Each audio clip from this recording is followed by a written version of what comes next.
사도행전을 저희가 강의한 지가 좀 됐는데요. 시간이 이렇게 지나다 보니까 다시 잊혀졌을 것 같아요.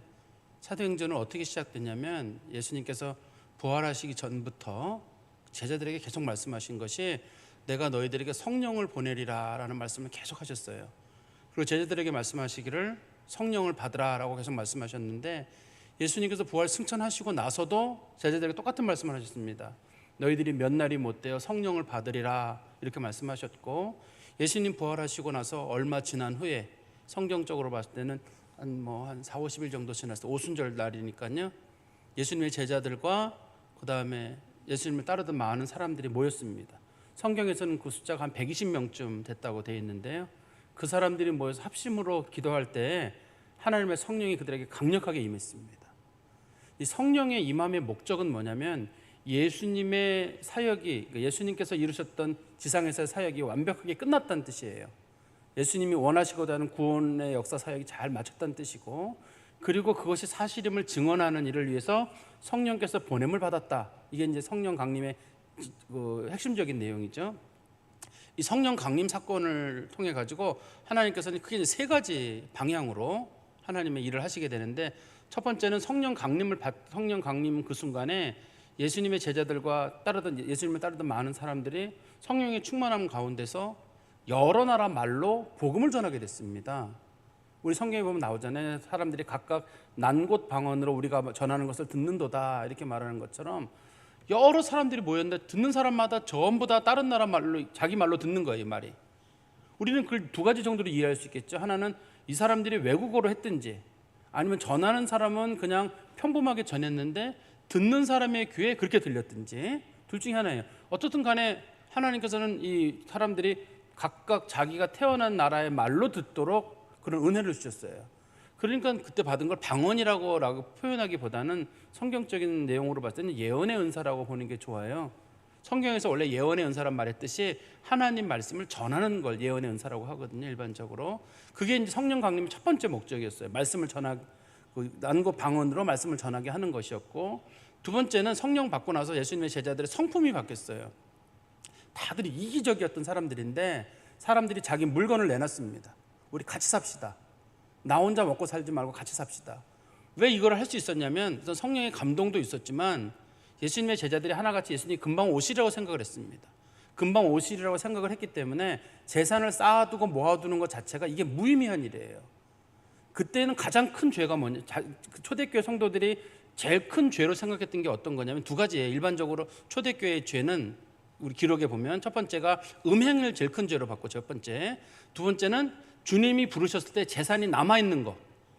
이게 초대교회 사람들이 본 큰 죄였습니다. 지금은 이게 별론데 초대교회 성도들은 음행을 일단 가장 큰 죄로 봤어요. 당시에 우상숭배랑 같이 해가지고 음행과 우상숭배를 같은 맥락에서 봤거든요. 그래서 두 개를 제일 큰 죄로 봤고, 두 번째가 내가 하나님의 부름을 받는 그 순간에 재산이 남아있으면 하나님 앞에 꾸중 듣는 거로 봤기 때문에 할 수만 있으면 서로 나누는 거예요. 우리가 뒤에 보면 이제 아나니아 삽비라가 재산을 나누는 문제에서 조금 남겨두거든요. 조금 남겨두는 거를 당시의 사람들의 입장에서 봤을 때는 아나니아 삽비라가 믿음이 없는 사람이에요. 믿음이 있는 사람은 내놓는 게 어렵지가 않았어요. 초대교회는 분명히 예수님께서 말씀하시기를 여기 있는 사람들 중에 살아서 인자가 오는 것을 볼 자도 있으리라라고 하신 예수님 말씀을 그대로 받아들였기 때문에 다들 금방 예수님 오실 거라 생각해서 다들 유무상통하고 재산을 나눴었거든요. 근데 이제 예수님의 재림은 좀 늦어지게 됐죠. 물론 거기서는 성령 강림이 이제 주요 목적, 주님의 말씀의 기본적인 뜻인 것 같아요. 그러니까 성령 강림을 통해서 첫 번째가 사람들이 여러 나라 말로 복음을 전하게 됐고, 두 번째는 사람들이 유무상통하는 은혜가 있었고, 세 번째가 이적과 표적이 나타났습니다. 곳곳에서 사람들이 이적과 표적을 보이게 됐는데, 특별히 이제 오늘 본문에 우리가 지난 시간과 이번 시간에 보고 있는 그 성전 미문에 있던 안진뱅이가 일어나는 사건, 그것이 성경에서는 굉장히 중요한 사건인 것 같아요. 우리가 볼 때는 이렇게 안진뱅이 일어난 건 이적 중에 별것도 아닌 것 같은데 2장이나 차지합니다. 성경에서 한 사건이 챕터 2개를 이용한다는 거는 그 사건이 굉장히 큰 사건이에요. 우리가 잘 아는 그 가나 혼인 잔치는 얼마 안 돼요. 그 페이지가 몇 절 안 됩니다. 그렇지만 우리는 예수님 제일 먼저 이루신 사건은 가나 혼인 잔치 이렇게 의미를 두고 있는데, 사실은 이거는 3장 4장에 걸쳐서 길게 돼 있고 절수도 굉장히 많아요. 이 사건이. 그러니까 이게 가벼운 사건이 아닌 건 분명해요. 이게 아마 초대교회에 있었던 이적 사건의 가장 큰 사건, 그리고 의미에 있어서도 가장 큰 의미를 가졌던 그런 사건인 것 같습니다. 지난 시간에 드렸던 말씀을 조금만 요약하면 이런 거예요. 어떤 안진뱅이가 있었는데 그 사람이 날 때부터 안진뱅이였어요. 혼자는 움직일 수 없는데 사람들이 그 사람을 데려다가 성전 미문이라고 하는 곳 앞에다가 세워놓고 거기서 구걸을 하게 됐는데, 마침 그날 어떤 하나님의 사건이 일어나려고 하는 그날도 마침 그 안진뱅이가 거기 앉아 있는데 베드로랑 요한이 기도하러 가다가, 성경에서는 그때를 제9시라고 말하고 있는 걸 보니까 요즘 시간으로는 오후 3시 정도 되는 그 시간인데, 기도하러 가는 그 시간에 그 안진뱅이가 베드로하고 요한한테 구걸을 했을 때 베드로가 요한이 말하기를, 우리에게는 은과 금이 없다. 돈은 없다. 솔직히 말해 돈은 없는데 우리가 가진 유일한 것을 내게 주는데 나사렛 예수 그리스도의 이름으로 일어나 걸어라. 이렇게 한마디로 이 사람이 이 얘기를 했어요. 예수님의 베드로가 특별히 중심 인물이니까 베드로가 얘기를 했는데, 그 얘기를 듣는 그 순간에 이 안진뱅이가 그 얘기가 믿어지는 거예요. 일단은 예수님의 제자들의 선언하는 예수님의 제자들도 이런 큰 이적을 제자들이 이뤘는지 안 이뤘는지 모르겠어요, 그 전에. 그런데 그 말을 자신들이 딱 꺼내는 그 순간에, 야, 저 얘기를 하면 저 사람 정말 일어나는 거 아니야? 라고 하고 예수님의 제자들도 그 얘기를 한 것 같고, 그 얘기를 듣고 있던 안진뱅이도, 야, 정말 나도 일어나면 되나? 서로의 믿음이 만나는 거예요. 믿음으로 선포하고 믿음으로 받아들이고. 하나님의 역사는 믿음 가운데 일어나는 일이거든요. 그거 제가 지난번에 설명을 드렸어요. 그냥 베드로랑 요한이 그 사람의 손을 이렇게 세운 게 아니라 그 사람이 일어나려고 할 때 베드로와 요한이 거들어 주는 거거든요. 그 사람의 손을 붙잡고 일어나게. 원문에 보면은 그 사람을 일으켜줘요. 결국은 안진뱅이가 일어나서 걷게 됐습니다. 근데 제가 지난 사건의 가장 중요한 내용이 뭐였냐면, 그 안진뱅이는 그동안 성전 이 문의 입구에만 있는 사람이었는데, 미문이라고 하는 아름다운 문에서 돈은 많이 벌었는지는 모르겠어요. 그렇지만 그 사람은 평생 이 성전 안으로 들어간 적이 없어요. 원래 성전 안에는 장애인이 못 들어가게 했거든요. 옛날에는 장애인은 못 들어가기도 했지만, 이 사람이 성전에 자기 발로 걸어갈 일도 없고, 그 사람은 이 바깥에 사는 게 돈벌이가 되거든요. 그래서 계속 성전 미문에만 평생 구걸하던, 성경에 보니까 나이가 한 40살쯤 됐다고 돼 있는데, 그 사람이 그런 일들을 하게 됐는데, 베드로와 요한이 일어나라고 하는 거, 일어나는 순간에 이 사람이 성전 안으로 들어가게 돼요. 그러니까 단순하게 베드로와 요한 때문에 이 사람이 안진뱅이가 치료받았다, 그게 성경의 핵심적인 내용이 아니에요. 그 사람이 안진뱅이에서 벗어나서 성전 안으로 들어갔다는 거예요. 하나님을 섬기는 구원 백성으로 예배드리는 자로 들어갔다는 뜻이거든요. 근데 그거는 당시에 유대인들에 대한 비판이기도 해요. 유대인들이 계속 성전 중심 했는데 하나님이 원하시는 신령과 진정으로 영과 진리 안으로 들어가지를 못했어요.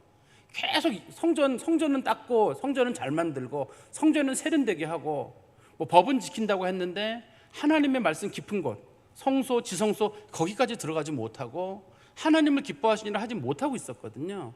그래서 이 안진뱅이가 일어난 사건은 여러 가지 의미를 가져요. 하나는 정말 초자연적인 사건으로 평생 걸어보지 못한 사람이 걷게 된 사건. 그 다음에 또 한 가지는 이 사람이 그 구원 바깥에 있던 사람인데 돈은 못 얻었지만 하나님의 구원을 얻게 된 사건. 뿐만 아니라 당시의 유대인들 같은 경우 자신들의 그렇게 신앙적인 거 자랑하고 성전 건물은 자랑했는데 영적인 깊숙한 부분으로 못 들어갔었는데, 주님께서 요구하시는 게, 유대인들아, 이제 좀 영적으로 깊숙한 곳으로 들어와라. 제발 성전 마당만 밟지 말고 영적인 깊은 곳으로 들어와라고 하는 그런 의미도 이 본문이 좀 가지고 있는 것 같습니다. 그러니까 이 본문을 보실 때 우리의 초점이 안진뱅이가 일어났어, 거기에만 초점을 두지 마시고 그 사람이 하나님 앞에 구원을 받았어. 어떻게 구원을 받았지? 예수의 이름으로 선포를 했고, 예수의 이름으로, 나사렛 예수의 이름으로 일어나 걸으라는 그 말에 능력을 믿은 거예요, 이 사람이요. 근데 당시에는 나사렛 예수란 말이 저주스러운 말이거든요. 나사렛은 선한 것이 나지 못한다는 게 당시의 사람들의 일반적인 거였는데, 그 나사렛 예수가 능력이 되리라고 이 사람이 믿었기 때문에 역사가 일어난 거예요. 초점은 안진뱅이가 일어났다가 초점이 아니라 나사렛 예수의 이름이 안진뱅이뿐만 아니라 누구라도 일으킬 수 있다는 그 믿음이에요. 이 초점을 좀 거기에 두시고 말씀을 볼 필요가 있습니다. 그런데 이제 이 안진뱅이가 치료를 받았으니까 안진뱅이가 이제 행동을 해야 될 거 아니에요. 성전 안으로 들어갔는데 성전 안으로 들어가는 베드로와 요한을 잡고 따라가 들어간 겁니다. 우리 11절 말씀해 보시면 나은 사람이 베드로와 요한을 붙잡으니, 베드로와 요한이 성전으로 들어가는 걸 이 사람이 따라가서 잡은 거예요. 모든 백성이 크게 놀라며 달려 나아가 솔로몬의 행각이라 불리우는 행각에 모이거늘.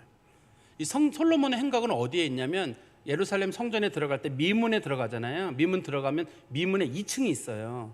그 성이 있고 성 위에 누각 같은 게 있는데 지붕은 있고 벽은 없이 이렇게 기둥만 만들어 놓은 건물 있잖아요. 영어로는 콜로네이드라고 부르거든요. 옛날에 왜 그리스 사람들 토론하고 그러는데 보면 지붕은 있고 그다음에 기둥은 있는데 벽면은 없는 그런 데 있거든요. 당시 사람들이 거기 모여가지고 그리스식으로 토론도 하고 가르치기도 했던 그런 장소가 있습니다. 그걸 누가 만들었냐면 헤롯 왕이 만들었어요. 헤롯 왕이 그걸 만들어가지고 사람들이 성전에서 토론도 할 수 있도록 만들어놨는데 그 베드로와 요한을 붙잡고 이 안진뱅이였던 사람이 데리고 그쪽으로 가게 되고 사람들도 모여가지고 막 불이 났게 막 그쪽으로 올라가는 사건이 있었던 거죠. 사람들이 거기 왜 모여들었냐면 너무 신기한 거예요. 유명한 사람이거든요. 그러니까 이 사람 안진뱅이로 유명한 사람, 제일 큰 문인데다가 제일 유명한 문, 그리고 이 사람 완전 선천적인 장애인으로 누구에게나 알려진 사람인데 그 사람이 치료를 받아가지고 그 사람이 베드로 요한 다리 잡고 가는 걸 보고 깜짝 놀란 사건이잖아요. 그러니까 모든 사람들이 이 일을 보고 놀라가지고 야, 혹시 저 베드로랑 요한이라고 하는 사람이 저거 뭐 특별한 사람 아닌가. 근데 베드로와 요한은 그 문제에 대해서 분명하게 선언합니다. 제발 우리를 바라보지 마십시오.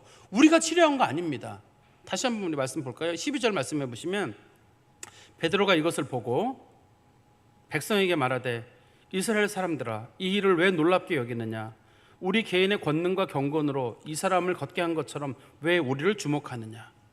베드로랑 지금 요한은 분명히 선언하는 겁니다. 우리가 치료하지 않았다. 이 사람, 우리가 이 사람 고친 적도 없고 이 사람을 낫게 한 적도 없다. 왜 우리를 쳐다보냐는 거예요. 여기 보면 질문이 두 가지잖아요. 왜 이 일을 놀랍게 여기느냐. 이게 뭘 그렇게 놀라운 일이라고. 베드로랑 요한이 봤을 때 이게 별로 큰 일이 아닌 거예요. 이 사람들이 봤다 큰 일은 뭐냐면 영혼 구원이 큰 일이에요. 예수의 이름으로 말미암아 영혼이 살아나는 일.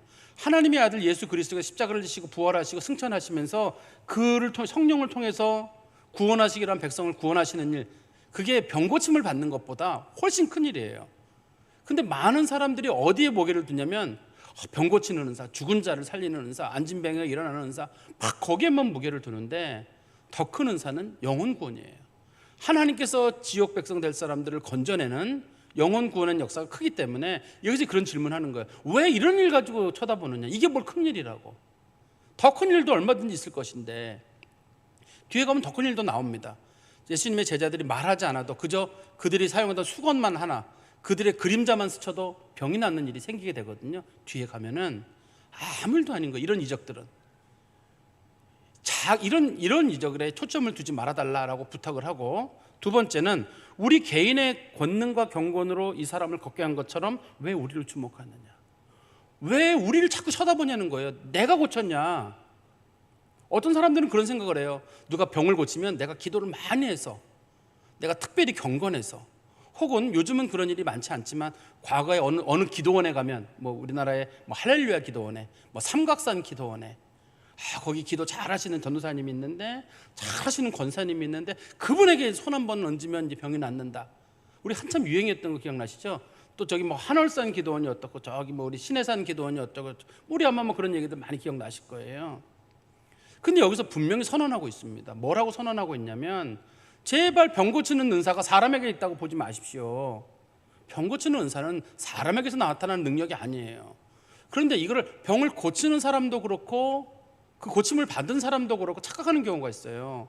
자기가 기도를 잘해가지고 병을 낫게 했다고 착각하는 경우가 있고, 자기가 어떻게 남들보다 특별히 경건하거나 남들과 특별히 다르기 때문에 하나님이 자기에게 무슨 능력을 줘가지고 자기가 무슨 일을 했다고 생각하는 경우도 있고, 또 치료받은 사람들 입장에서도 그래, 저분은 기도 많이 하시는 분이니까, 저분은 금식 많이 한 분이니까, 저분에게는 무슨 특별한 능력이 있으니까, 이렇게 생각하는 사람들도 있어요. 또 이게 우리의 또 한 가지 실수 중에 한 가지가 뭐냐면, 내가 무엇을 했다고 우리 스스로가 자꾸만 얘기하고 싶을 때가 있어요. 그래도 어떤 일에는 내가 그래도 조금이라도 기도했으니까, 내가 조금이라도 봉사했으니까 이만큼 되지 않았을까? 물론 사람이 수고가 있는 건 사실입니다. 그렇지만 그러면 하나님의 영광을 빼앗는 거예요. 하나님 나라에 아무 상도 없어요. 이 성경 본문만 놓고 보면은, 성경 본문만 놓고 봤을 때는 능력의 주체는 하나님이에요. 하나님이 하셨지 왜 우리를 쳐다보냐는 거예요. 하나님이 하셨지 왜 우리를 쳐다보느냐. 다른 말로 하면 이런 거예요. 능력이 많은 사람도 예수 이름으로 고치는 거고, 능력이 없는 사람도 예수 이름으로 하는 거예요. 그러니까 능력이 많은 사람도 내가 했다고 절대 자랑하면 안 돼요. 능력이 없는 사람 입장에서도 나는 못해 이렇게 말할 것도 없어요. 치료는 내가 하는 것도 아니고, 능력을 내가 발휘하는 것도 아니고, 역사를 내가 이루는 것도 아니에요. 예를 들어서 어떤 사람이 능력이 많아가지고 일을 많이 했어요. 그러면 그 사람이 생각할 때 내가 이거를 이만큼 했구나. 착각입니다. 하나님이 하신 거예요. 또 거꾸로 어떤 사람들은 기도도 안 해요. 자기가 능력도 없는 것 같아요. 늘 마음 힘들어서 뭐 하십시오 그러면 난 못해요. 난 기도도 못하고 나는 뭐도 못하는데 다 같은 건 못해요. 겸손한 것처럼 보이지만 교만이에요. 그것도 하나님이 하시면 하는 일이에요. 이게 지금 제자들의 초점은 자꾸 어디에 있냐면 하나님이 일을 하신다는 거에 초점이 있어요. 지금 우리도 누군가에게 기도를 받거나 하는 이유는 그 사람이 기도하면 뭔가 특별한 힘이 있을 거라 생각이 들었는데, 물론 기도라는 것이 서로 영향력이 있어요. 영적인 세계에서는 엄청난 거거든요, 기도라는 게. 그렇지만 일을 이루시는 분은 하나님이시라는 거예요. 거기에 좀 초점을 주세요. 그러니까 내가 저 사람이 나을까 안 나을까 걱정할 필요도 없어요. 그냥 우리는 어떻게 하는 거냐면 하나님이 낫게 하신다. 내가 기도를 잘하건 못하건, 내가 믿음이 크건 작건 상관없이 하나님이 하신다. 누가 만일에 이게 될까요? 하나님이 하신다. 내가 무슨 믿습니다 뭐 이렇게 하는 게 아니라, 걱정하지 마, 하나님이 하신다. 하나님이 하신다고 믿으면 이 베드로와 요한의 마음을 아는 사람이고 그들의 믿음을 아는 사람이에요. 그러니까 하나님이 하신다는 걸 아는 사람은 겸손하게 돼요. 누가 나에게 칭찬을 하거나 높이려고 하면 절대 아닙니다. 하나님이 하셨습니다. 그리고 누가 나를 멸시하는 것처럼 보이고 내 스스로도 내 자신이 너무 자신감이 없고 우울해질 때에도 그것도 교만이 될 수가 있어요.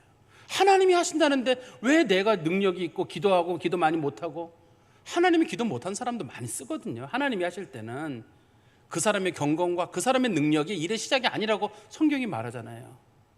그 사람의 능력과 그 사람의 경건이 하나님의 역사의 중심이 아닙니다. 베드로가 역사의 중심이 아니에요. 요한도 역사의 중심이 아니에요. 역사의 중심은 예수 그리스도가 중심이에요. 하나님이 하신다고 하시는, 제가 자꾸만 이걸 강조하는 이유는 이게 간혹 오해를 일으키기 때문에 그래요. 그래도 베드로는 다르지 않을까요? 그래도 사도 바울은 다르지 않을까요? 그 사람들은 하나님이 일하시도록 기회를 제공한 사람들이에요. 자기를 비우고 하나님이 일하시도록 기회를 제공한 사람이고, 다른 사람들은 하나님이 역사하시는 것을 내 스스로가 막는 거예요. 하나님 못해요. 하나님이 하십니다라고 할 때 하나님 못해요. 전 못해요. 하나님이 능히 하시면 하신다 이래야 되는데 전 못해요. 그 사람이 하나님의 일을 막는 거예요. 우리 그리스도인들이 가져야 될 마음의 자세는, 한번 여러분들의 신앙을 한번 다시 한번, 저도 이 말씀을 준비하면서 신앙을 다시 한번 좀 돌아보게 되거든요. 왜 내가 그 일을 한다고 생각했을까? 혹은 내가 왜 그 일을 못한다고 했을까? 저 사람이 병이 낫거나 혹은 낫지 않거나 문제가 해결되거나 해결되지 않는다는 것을 왜 내 스스로가 판단하는 걸까? 하나님이 하시면 하시는 일인데, 하나님 앞에 맡기면 되는 일인데, 내가 또 굉장히 교만한 사람이었구나. 하나님께 모든 걸 맡기면 되는데, 이게 이제 베드로가 그 안진뱅이가 일어난 사건을 통해 가지고 말씀을 전할 기회로 삼는 겁니다. 말씀을 전할 기회로 삼아 가지고 그 하나님의 역사를 이루신 분이 누구냐? 그게 이제 예수라고 하는 것을 이제 증명하는 겁니다. 우리 13절부터 말씀해 보시면 이 병을 낫게 한 능력이 누구에게서 왔는지 설명하는 거예요. 아브라함과 이삭과 야곱의 하나님, 곧 우리 조상의 하나님이 그의 종 예수를 영화롭게 하셨느니라. 예수를 영화롭게 하셨다는 말은 하나님께서 구원의 역사를 모두 예수를 통해서 이루시고 예수가 지금 하나님 보좌 우편에 앉아 계십니다. 그런 뜻입니다, 이 말이. 근데 그 예수가 어떤 예수냐면, 첫 번째, 너희가 그를 넘겨주고 빌라도가 놓아주기로 결의한 것을 너희가 그 앞에서 거부하였으니. 사람들이 예수님을, 유대인들이 잡아다가 예수님을 죽이라고 빌라도에게 넘겼어요. 근데 빌라도가 죽이지 못하겠다 그랬습니다. 무죄하기 때문에 우리는 못 죽인다, 자기는 못 죽인다고 했는데 그 사람네들이 못 받아들인 거예요. 안 받아들이겠다. 빌라도 도로 데려가라 했더니 싫다 그랬습니다. 그리고 나서 14절에 너희가 거룩하고 의로운 일은 거부하고 도리어 살인한 사람을 놓아주기를 구하였다. 분명히 빌라도가 물어봤거든요. 나는 내가 볼 때 이 사람이 무죄하다. 근데 그 사람들이 예수를 죽이라고 하니까 그러면 선택을 해라. 살인을 한 바라바를 살려줄 것이냐, 아니면 너희의 왕이라고 부르는 예수를 살려줄 것이냐. 바라바를 살려주십시오. 예수를 십자가에 못 박으십시오. 사람들이 정신이 미친 것인지 당시에 누가 봐도 살인자고 그런 사람은 살려달라고 그러고 아무 죄도 없는 예수를 사람들이 십자가에 못 박은 거예요. 그리고 15절에 한마디로 베드로가 이렇게 정의 내리죠. 생명의 주를 죽였도다. 너희가 생명의 주를 죽였다. 하나님께서 너희들의 주로 예수를 보냈는데 죽였다. 그러나 하나님이 죽은 자 가운데서 그를 살리셨다. 너희는 아무 죄 없는 예수를 빌라도에게 넘겼고 빌라도는 무죄한 것을 알고 너희들에게 살려주는 것이 옳다고 얘기를 했는데 너희들이 그 사람 살려주는 대신에 바라바를 살려달라고 얘기를 했고 가장 큰 죄를 저지른 사람을 살려주고 아무 죄로 없는 예수를 죽였다. 그러나 하나님께서 그를 죽은 자 가운데 살리셨다. 우리가 이 일의 증인이라. 우리가 봤다. 그분 죽는 것도 봤고 그분 부활하시는 것도 봤고 그분 승천하시는 일을 봤다. 그 이름 16절 그 이름을 믿음으로, 그 이름이 누구냐면 죽었다가 살아나신 그 예수 그리스도예요. 그 이름을 믿음으로 그 이름이 너희가 보고 있는 이 사람을 성하게 했다. 이 사람 낫게 한 게 누구냐? 죽었다가 부활하신 그 예수의 이름이다. 그 예수의 이름으로 살았고 예수로 말미암아 난 믿음이 너희 모든 사람 앞에서 이같이 완전하게 낫게 하였다. 예수로부터 난 믿음, 예수에 대한 믿음이에요. 예수가 분명히 그 일을 이루실 거라는 그 믿음이 이 사람을 낫게 했다는 거예요. 아까 제가 말씀드렸던 부분하고 똑같아요. 안진뱅이가 일어난 사건에 대해서 사람의 경건과 사람의 능력이 거기에 일절 거기에 개입하지 못합니다. 거기에 온전하게 역사하는 건 뭐냐면 예수의 이름과 예수 이름으로 말미암은 난 믿음이에요. 예수가 그 일을 이룬다는 그 사실과 그 믿음이에요. 기독교 신앙의 중심도 거기에 있어요. 경건도 중요한 일입니다. 하나님 앞에 능력을 갖는 것도 좋은 일인데 가장 중요한 건 죽었다가 살아나신 부활하신 예수 그리스도께서 그 이름을 믿는 사람들의 관련된 모든 것들을 해결하신다는 그 믿음이에요. 제자들은 그 믿음을 가지고 선포했고 그 안진뱅이는 평생 구걸만 하던 사람인데 그 믿음으로 나음을 얻게 됐습니다. 그리고 우리 17절 말씀해 보시면 베드로가 그 사람들을 설득하는 겁니다. 뭐라고 설득을 하냐면 형제들아 너희가 알지 못하여서 그리하였으며 너희 관리들도 그리한 줄 아노라. 너희가 알아서 그랬겠느냐. 이제 사람들의 마음을 풀면서 베드로가 지금 이 사람들을 끌어들이려고 하는 거예요. 너희들이 일부러 그랬겠느냐. 너희 관리들도 그분이 생명해 주시고 하나님의 아들이면 그랬겠느냐. 몰라서 그랬다는 걸 알고 있다. 그러나 하나님이 모든 선지자의 입을 통하여 자기의 그리스도께서 고난을 받으실 일을 미리 알게 하신 것을 이와 같이 이루셨느니라. 즉 너희가 죽였지만 그것도 하나님의 구원의 한 길이었단다. 하나님께서 자기의 종 그리스도께서 오셔서 그분이 고난을 당하시고 사람들에게 채찍을 맞고 십자가에 달려 돌아가시고 부활하신다는 걸 하나님이 미리 말씀하셨는데 그것을 이루시기 위한 하나님의 수단이었다. 물론 너희들이 저지른 죄는 맞다. 예수를 십자가에 못 박은 죄가 크지만 하나님이 그것도 고난받는 종으로 예수를 사용하셔서 예수를 통해서 구원을 이루시려는 하나님의 큰 역사 가운데 너희를 사용하신 것이다. 그러니 너희들이 죄를 저지른 건 맞지만 그것 때문에 너무 자책하고 주저앉지 말고 다시금 일어나라 라고 지금 설명을 하는 겁니다. 그리고 19절 말씀에 그러므로 회개하고 돌이켜 너희 죄 없이 함을 받으라. 이같이 하면 새롭게 되는 날이 주 앞으로부터 이를 것이요. 우리 이 성경에서는 새롭게라고 돼 있고 옛날 성경에서는 유쾌하게라고 아마 이렇게 돼 있을 거예요. 또 어떤 성경에는 이걸 너희들이 생기를 얻게 될 것이다 이렇게 번역을 해놨는데요. 이 본문에서는 뭐냐면 우리가 주 앞에서 완전히 새로운 사람이 되기를 원한다면 회개하고 돌이켜라 이렇게 사용을 했어요. 근데 사실은 이게 그리스어로 회개라는 말과 돌이키라는 말이 의미가 거의 비슷해요. 앞에는 회개라는 말이 나왔고 뒤에는 돌이키라는 말이 나왔는데, 제가 이 할 수 없이 이제 본문 설명을 위해서 이 그리스어를 하나 좀 제가 사용을 할게요. 앞에 회개라는 말을 우리가 보통 이제 메타노이아라고 불러요. 회개라는 말이 일반적으로 쓰이는 말입니다. 그 사람이 가던 길에 방향을 돌이키는 거.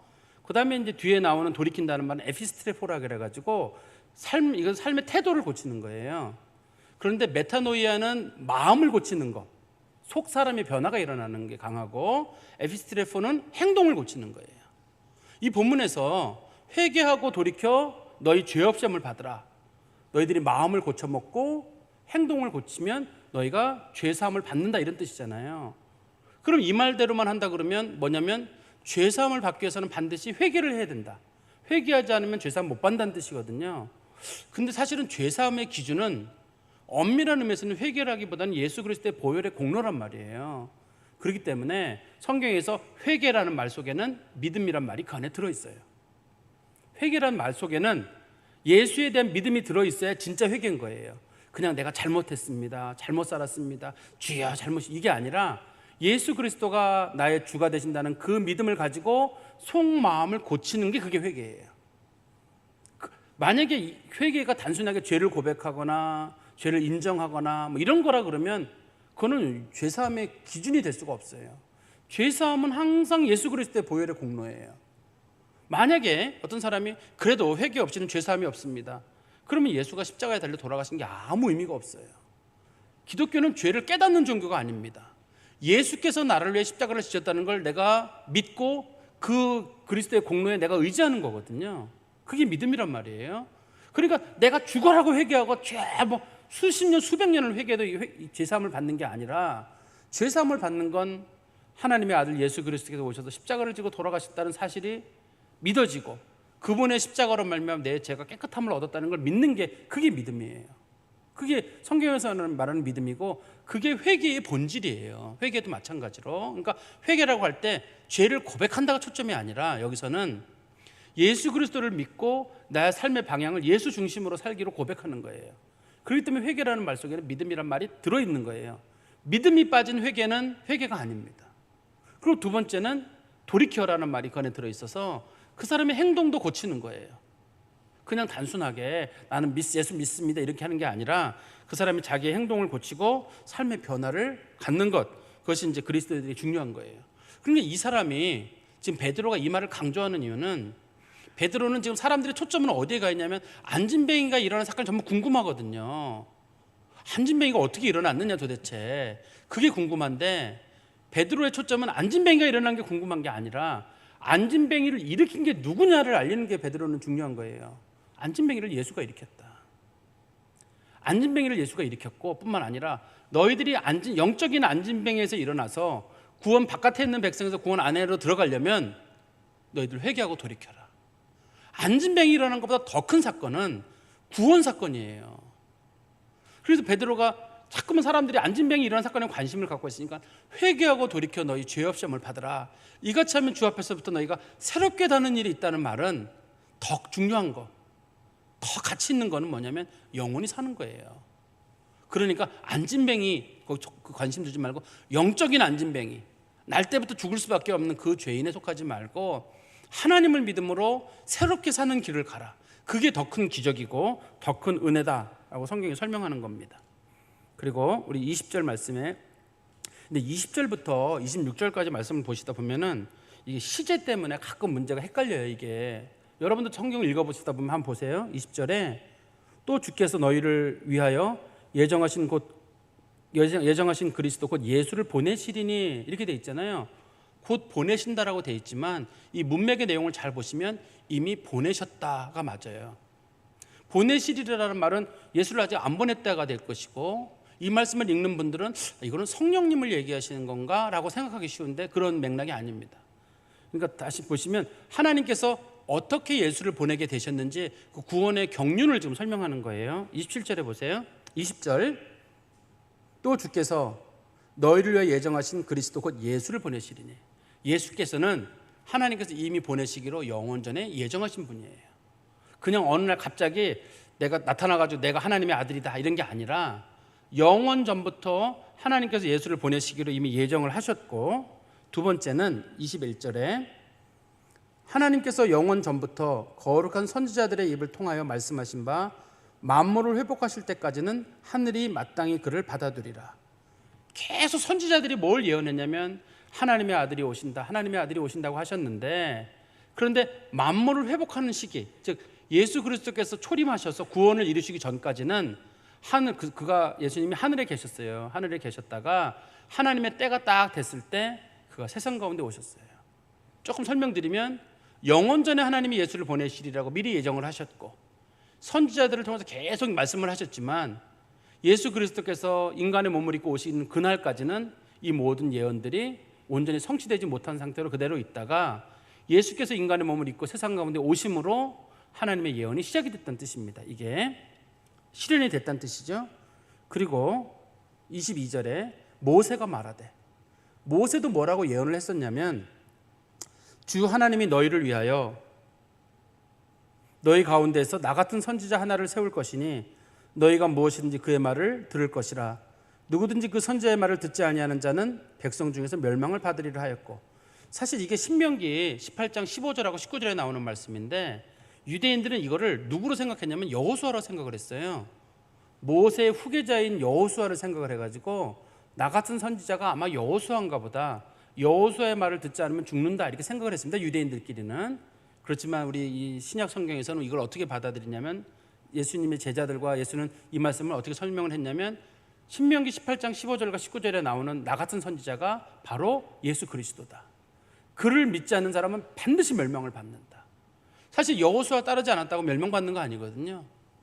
예수를 믿는 사람들에게는 구원이 있고 예수를 믿지 않는 사람들이 멸망이 있다. 이걸 누가 예언했느냐? 모세가 예언했다 이미. 그리고 두 번째는 24절입니다. 또한 사무엘 때부터 이어 말한 모든 선지자도 이때를 가리켜 말하였느니라. 성경에서 말하는 최초의 선지자가 사무엘이에요. 맨 마지막 선지자가 세례 요한이거든요. 이 사무엘부터 시작해가지고 세례 요한 때까지 모든 선지자들이 예언한 그 선지자가 하나님의 아들이 누구냐? 그게 바로 예수 그리스도시고, 그 시기가 언제냐? 바로 지금이다. 이렇게 설명하는 거예요. 그러니까 이건 하나님이 영원전에 계획을 세우셨고, 그다음 수많은 선지자를 통해서 이루셨고, 모세를 통해 하셨고, 사무엘부터 시작해서 세례 요한까지 하나님 계속 예언을 통해서 말씀하셨던 그분이 바로 예수 그리스도다. 그리고 25절에 너희는 선지자들의 자손이요 또 하나님이 너희 조상과 세우신 언약의 자손이라.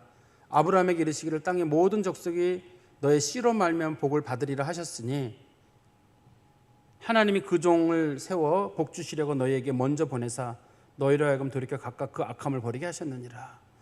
지금 베드로가 얘기하는 게 당신들은 선지자들의 자손 아니냐. 선지자들이 그렇게 예언한 걸 당신들도 알고 있고, 그 다음에 당신들은 언약의 자손들이다. 하나님께서 창세기 12장 3절에서 아브라함에 약속하시기를 내 씨를 통해서 내가 구원을 이루신다고 말씀하셨는데 그 씨가 바로 예수 그리스도다. 그러니 당신들은 아브라함의 자손이고 당신들은 언약의 자손이고 선지자들의 자손들입니다. 그러니 당신들은 그 언약의 말씀을 믿어야 되고 선지자들의 말을 믿어야 합니다. 그리고 26절의 말씀이 이제 결론이에요. 하나님이 그 종을 세워 복 주시려고 너희에게 먼저 보내사. 우리 그 로마서 1장 16절에 보면 나오죠. 하나님의 구원이 첫째는 유대인에게요 또한 헬라인에게로다. 제일 먼저 유대인들에게 하나님이 구원의 은혜를 제일 먼저 베푸셨어요. 너희가 언약의 자손이고 그리고 너희들이 선지자들의 후손이기 때문에 하나님께서 제일 먼저 너희들에게 예수 그리스도를 보내셨다. 그러니 너희들 예수를 믿고 돌이키고 악함을 버리고 주님 앞에 새로운 삶을 살아라. 이게 이제 오늘 본문에 말씀하시는 내용의 이제 중심적인 내용입니다. 지금 말씀을 좀 정리해 보면 사람들의 관점은 어디에 가 있냐면 자꾸 이적에 가 있어요. 이적에 자꾸만 관심이 가 있는데 성경은 뭐라고 말하냐면 제발 이적에 관심을 두지 마라. 이적은 하나님의 구원 역사를 이루시고 또 성령을 증거하는 수단인 거예요. 성경에서 내가 이적이 없다고 해가지고 불편할 것도 없고 이적의 역사를 많이 봤다고 자랑할 것도 없어요. 많은 사람들이 이적의 역사를 사용돼도 하나님의 구원에 이르지 못하는 자들이 있고, 이적의 역사를 하나도 없어도 구원에 이르는 자들이 얼마든지 있으니까요. 이적에 초점을 두지 말고 구원에 초점을 둬라. 성경이 말하는 첫 번째고, 두 번째는 사람이 절대 영광을 취해서는 안 됩니다. 베드로랑 요한도 혹이라도 실수할 때 사람들이 쳐다볼 때, 야, 정말 내가 한마디 했더니만 안진뱅이가 일어나고 대단하구나. 내가 이런 사람이야. 내가 가버나움 배시 중에서, 베드로가 배시라고 그러면 가버나움 배시 중에서 내가 제일 나은 사람이다. 아마 이렇게 우스갯소리로 얘기했는지 모르겠어요. 아무것도 아니에요. 사람이 혹이라도 마음속에 내 능력과 내 힘이거나 내가 뭘 했다는 생각이 들면 큰일 나요. 우리 다 하나님의 은혜로 하는 사람들이기 때문에 자기가 했다는 생각을 절대 가지면 안 되고, 세 번째는 분명히 얘기했죠. 왜 우리의 능력과 우리의 경건으로 이 일이 낫다고 보느냐. 그 일을 이루신 분은 성경은 분명히 뭐라고 말하냐면 그 예수의 이름과 그 예수의 이름을 믿음으로 일이 일어났다고 얘기를 하고 있어요. 그러니까 교회와 관련된 하나님의 구원 사역에서는 그 일을 이루는 사람의 능력도 중요하지 않고 또 그 사람의 실력도 중요하지 않아요. 뭐 기도를 많이 했냐 못했냐, 신앙생활을 오래 했냐 오래 하지 않았냐 중요하지 않아요. 그냥 그 사람의 마음속에 하나님의 아들 예수가 하신다, 그걸 믿는 믿음이, 그게 조금의 차이인데 그게 그 사람의 믿음과 역사를 바꾸는 일이에요. 하나님이 하신다고 믿는 사람은 도리어 약할 때 도리어 강함이 된다는 마음을 갖게 되고, 우리 사도 바울 같은 경우도 그렇잖아요. 자기 몸에 병이 걸렸을 때 자기 몸에 병이 낫기를 주님 앞에 간절히 구했지만 주님께서는 내가 약할 때 도리어 강하다, 약한 데서 도리어 온전함이 이루어진다라고 말씀하셨거든요. 점점점 내가 약해지지만 몸은 점점 약해져요. 자신감도 안 생깁니다. 우리는 그래요. 몸도 약해지고 자신감도 안 생기거든요. 그럴 때 마음속에, 그래, 어차피 내가 하는 거 아닌데 예수님이 하시는 건데, 영광도 그분이 받으실 거고 창피도 그분이 당하실 거고 어차피 예수님이 하시는 건데 나는 왜 자꾸 내가 이렇게 마음이 약해지고 자신감이 없어지고 왜 이렇게 문제가 생겼던 걸까? 내 마음속에 내가 예수를 진짜 믿는 마음, 예수면 충분히 하신다. 나는 못해요. 아무것도. 내가 베드로여도 못하고 내가 바울이어도 못해요. 그러나 예수는 하신다. 내가 베드로, 바울 발바닥도 못 쳤다가는 사람이지만 그에게 역사하셨던 예수와 내가 믿는 예수는 같은 예수거든요. 그를 통해서 역사하셨던 예수께서 분명히 우리를 통해서도 역사하신다, 예수님 하신다 하는 그 믿음을 갖는 게 제일 중요해요. 지금 베드로랑 요한도 얘기하려고 하는 초점이 그거거든요. 제발 우리 쳐다보지 말고, 우리 경건 쳐다보지도 말고, 우리 신기한다고 바라보지도 마라. 그 이름, 부활하신 예수 그리스도의 이름과 그 이름을 믿는 믿음이 이 사람을 온전케 하였다라고 딱 선언하는 거거든요. 한번 우리 성도님들도 마음속에 한번 깊이 좀 보세요. 내 마음속에 왜 이렇게 영적으로 자신감이 없고 문제가 생겼던 걸까? 그냥 다른 거 다 제하고 부활하시고 하나님께서 영화롭게 하셨던 그 예수께서 하나님 보좌 우편에 계시고 그분께서 성령을 통해서 우리 가운데 역사하시면서 우리에게도 말씀하시기를 너 예수가 할 수 있다고 믿어라. 어떤 일에서든지 불안하고 떨릴 때에도 절대 걱정하지 말아라. 어떻든 예수가 살리고 예수가 건지고 예수가 도우신다. 그 믿음 가져라. 주님 말씀하시는 것 같아요. 그 말씀 우리가 깊이 마음에 두시고, 두 번째는 과거에 우리가 가졌던 생각들 있잖아요. 내가 뭘 할 수 있다는 생각들, 이런 걸 버리고, 그걸 성경에서는 회개라고 불러요. 내가 할 수 있다는 생각을 버리고 예수가 할 수 있다는 생각으로 나를 채우고, 그리고 돌이켜 나의 삶의 방향을 바꾸는 거예요. 그러면 새롭게 되는 날이 온다잖아요. 그러면 새롭게 되는 날이 오는 거예요. 구원의 날도 오고 인생이 다르게 보이는 거예요. 내가 한다고 생각하는 사람들은 깜깜하거든요, 앞일이. 예수가 한다고 생각하는 사람들은 갑자기 희망이 생겨요. 그래, 맞아. 어차피 신앙은 예수가 한다는 걸 믿는 거에 신앙인 거고, 구원도 예수가 하는 거고, 살리는 것도 예수가 하는 거고, 난 아무것도 모르지만 예수는 아시는데 내가 그동안 예수가 하신다는 이 사실을 내가 몰랐구나. 여러분들도 말씀을 잘 보시고 저도 같은 마음으로 말씀을 받겠습니다. 우리가 마음에서 깊이 둬야 될 건 뭐냐면 예수께서 하신다. 내 능력과 내 경건은 아무것도 아니다.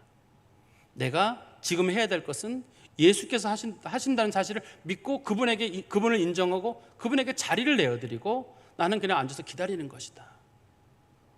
그 마음을 여러분들이 가지시고 살아가시기를 간절히 소망합니다. 기도하겠습니다.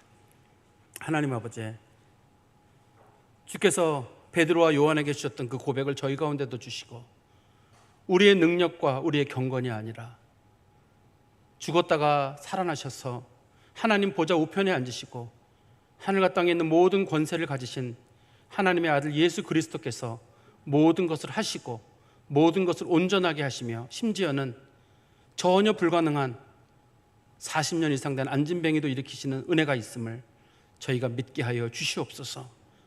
그리하여서 저희들 삶에 있는 모든 불가능성과 희망 없고 절망하게 만드는 것들, 우울하게 만드는 모든 문제들을 다 예수께 맡기고 그 이름만 끝까지 붙잡는 자들이 되게 하여 주시옵소서. 예수 그리스도의 이름으로 기도하옵나이다. 아멘.